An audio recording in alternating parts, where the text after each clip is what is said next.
एकटी एकटी घाबरलीस ना, वाटलंच होतं आई, म्हणूनच तर सोडून तुला लांब गेलो नाही.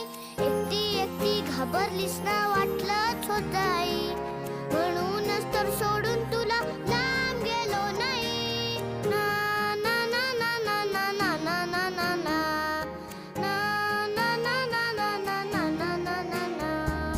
आली होती जाम झोप, गुडूप झालो असतो, भीती भीती कसली थेट उद्याच उठलो असतो. आली होती जाम झोप, गुडूप झालो असतो, भीती भीती कसली थेट उद्याच उठलो असतो. मात्र वाटलं आपल्या पुरता विचार बरा नाही.